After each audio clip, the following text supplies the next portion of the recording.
In Canadian federal politics, the Canucks are represented by two separate yet unequal groups: the globalists who sold out and the opposition trying to salvage a country. These are their As part stories. of invoking the Emergencies Act, we are announcing the following immediate actions.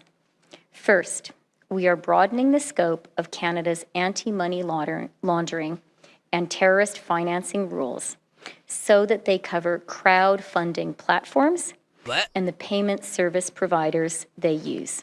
Let me be very clear.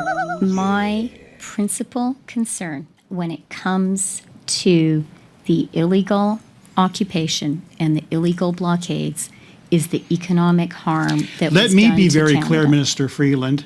Your words several times in the House referred to terrorism funding and money laundering. Are you saying you didn't use those words? I am speaking here today, and I am talking about the central motivation of our very serious And actions. I'm here to ask you questions, and I expect, unlike question period, I expect a response. So my response is, do you recall using the words terrorism funding and money laundering in the House and reporting outside the House? Yes or no, Minister Freeland? Gang, what's up? Aaron right here, Canadian Looney. So we have one of our favorites, Larry Brock. He is certainly one of those. But we also have Chrystia Freeland. She's one of the most detested politicians in Canadian history. How is she still in the House of Commons? Gosh only knows. Like, the legacy media propaganda, like, again, they enacted the Emergencies Act when they shouldn't have. That was declared by a judge. They're appealing it. It is straight up lying what she's doing here. You tell me in the comments. Like, there is nothing sane about the way that this woman acts. Like, she's a tough nut to crack. She sticks to her non-answers right here in the committee investigation. And the reason that I'm showing this video now is because things have only gotten worse. They will whip out the Emergencies Act again whenever they want, freezing people's bank accounts like when they shouldn't have. We're going to see that here coming up in the investigation. Anyhow, Chrystia Freeland, you're such a mess. It's pathetic. Let's take a look. Hey, that's something everyone can enjoy. Minister Freeland, you'll agree with me that the state-owned, taxpayer-funded Canadian Broadcasting Corporation reported on February the 10th, 2022, that the GoFundMe donations to the convoy protest came from donors located outside of Canada. You'd agree with that? I don't have the report in front of me, and I haven't memorized all CBC reports, but I'm prepared to believe you. In fact, they stated that the donations came from America, United Kingdom, France, Germany, Australia, New Zealand, and the Netherlands. You'd also accept that as fact? I don't see the article before me, but you say that's what it says. They even claimed that the convoy might be Russian-funded. Do you recall that? Again, you're reading from the article. Yes. On March 21st, 2002, the CBC, without any explanation, without apology, without any clarity, retracted their story regarding the funding of the protest. You were aware of that? Again, I'm not speaking for the CBC. I'm speaking for the I'm not asking you to speak for the CBC. I'm asking, were you informed that the CBC retracted the story, the false story, about foreign funding donations to the convoy? Again, Mr. Brock, I don't believe that the CBC is being interrogated here. I believe it's the government of Just Canada. answer the question, Minister Freeland. Were you aware, yes or no? It's a simple question. I don't have the article before me, and I'm not here to answer questions about the CBC and The its Deputy reporting. Prime Minister, the most senior cabinet minister, is not prepared to accept whether or not the CBC retracted a false story? I don't speak for the CBC, sir. You, as the most senior cabinet minister and the deputy prime minister, relied upon that initial story from the CBC and shared your concerns with Canadians regarding terrorism funding and money laundering. Your words, correct? Let me be very clear. My principal concern when it comes to the illegal occupation and the illegal blockades is the economic harm that was done to Let me be very Canada. clear, Minister Freeland. Your words several times in the House referred to terrorism funding and money laundering. Are you saying you didn't use those words? I am speaking here today, and I am talking about the central motivation of our very serious And actions. I'm here to ask you questions, and I expect, unlike question period, I expect a response. So my response is, do you recall using the words terrorism funding and money laundering in the House and reporting outside the House? Yes or no, Minister Freeland? I believe if we were in a court of law where I think you once worked, that might be called badgering the witness, Mr. Brock. Chair? Yeah. Can we allow the question to be answered? Thank you.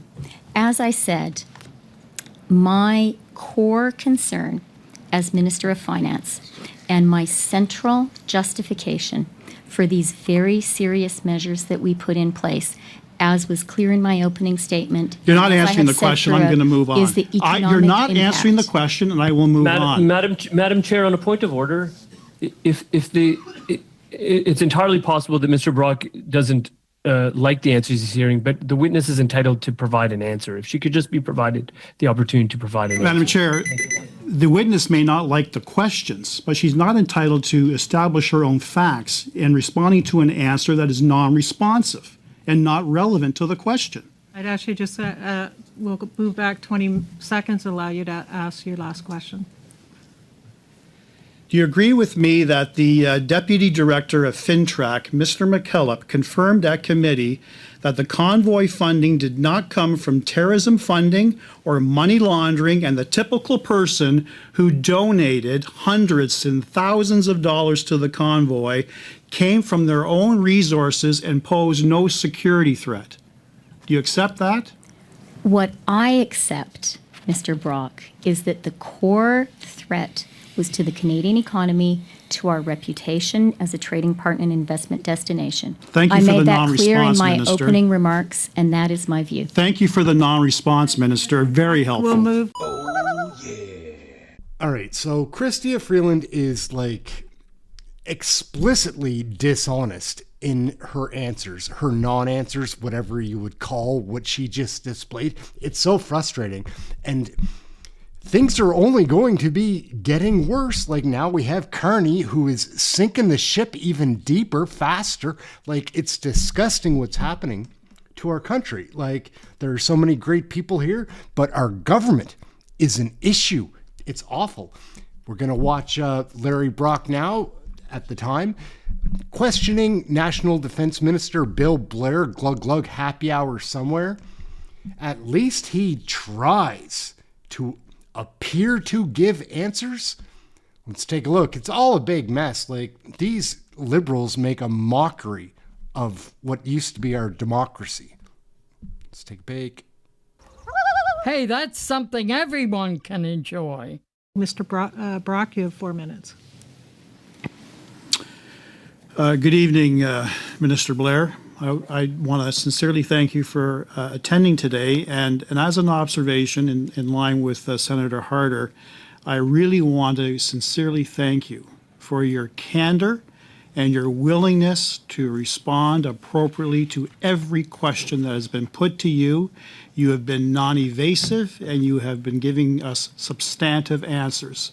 The whole process is to get to the truth, to determine whether or not there was a legal justification for the invocation of the act.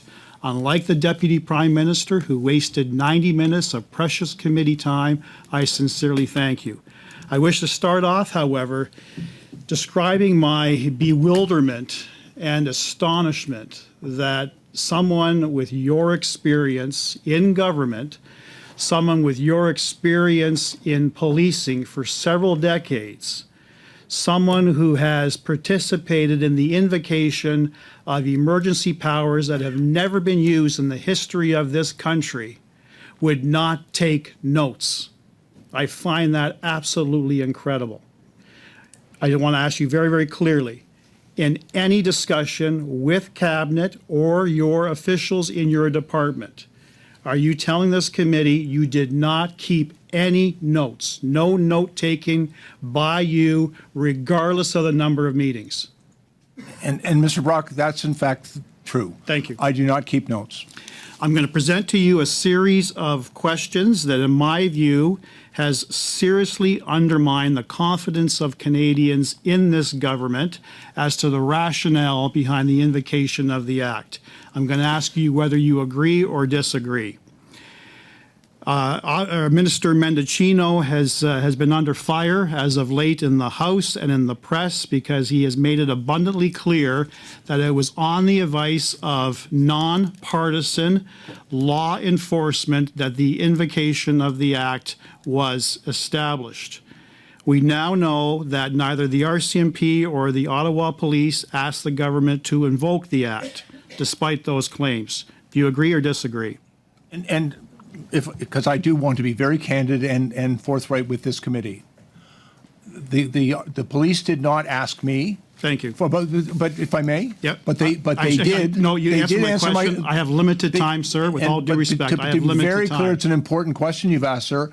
They provided me with information that I acted upon and that I believed to be true. Thank that you. informed my subsequent decision Thank you, and Minister. support for the Emergencies Act. Thank you, Minister. Minister Mendocino also falsely claimed, misled Canadians in believing that the Freedom Convoy protesters set fire or attempted to set fire to an Ottawa apartment after locking residents inside, which, according to Ottawa Police, was not true. You accept that? In part. First All right. of all, I'm Thank aware you. that was not related to the protest. Thank you. I don't ascribe any other motive to anyone else. Thank you. Despite reports of illegal guns in the cabs of some truckers protesting in Ottawa, no gun charges have been laid to date. Despite claims by Minister Mendocino that women were threatened with sexual assault by protesters, no sexual assault charges have been laid to date. You accept that? If I may provide a clarification, I was advised by the RCMP that in their investigation of part of the blockades that were taking place in Alberta, that they did have reliable information and intelligence that there were firearms present. They subsequently conducted an investigation and they've laid charges. That matters now before the court, and I'm not going to comment because it's inappropriate to do so.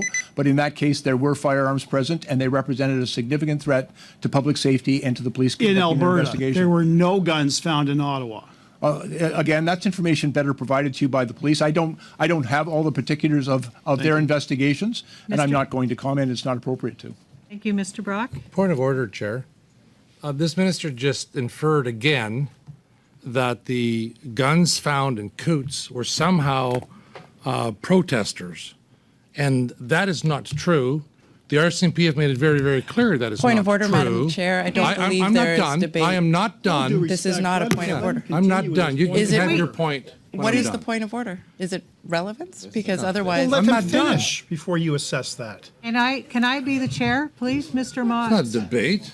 Well, out of trying to respect, correct allow him a to false finish the statement. point of Mr. order. Brock, we will allow Mr. Motts to speak. Thank you, Madam Chair.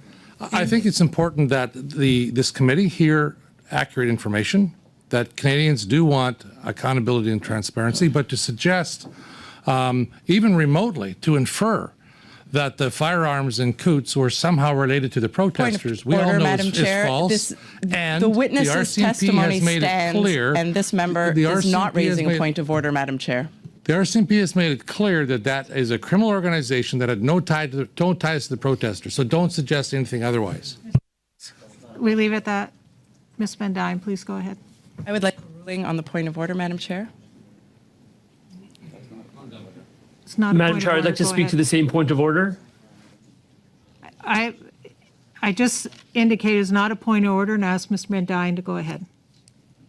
We'd ask that speech making then be struck from the record because you can't bootstrap your time by raising non-existent points of order to voice your disagreement with the witness's testimony. It's inappropriate, and I think Mr. Motts is beyond that. When a statement is false, you have to correct it. Or else what are we doing in this House? can we go ahead, Ms. I guess we're Mandine? going to agree to disagree on what's a false statement, Mr. Motz, but thanks for raising a non-point of order. So folks, what do you think of all that? Like, I would recommend subscribing to my channel. Come and watch some of the videos. Like, Parliament is back in session starting September 15th, and that's what we focus on. This summer, we've been covering other news media outlets, just trying to get our hand on any information that I believe is pertinent to get out there for the masses. But where it really happens is Parliament, and that is our specialty, I guess. Anyhow, my name's Aaron, Canadian Looney. Like, share, subscribe. We're heading to the outro now. What a gong show the whole thing is. It's half entertaining and half heartbreaking. It's just scary to see that what the government is doing. If you pay attention, you will catch on. And we'll help you out with that right here at Canadian Looney. We're going to spin the outro. Later, gang. Thanks for watching. As a European, I am a European, actually. Oh, you are? Yeah, Oh, yeah, oh. I'm Irish citizen. Yeah, so there you welcome. go. Welcome. Speaking as a European. WTF.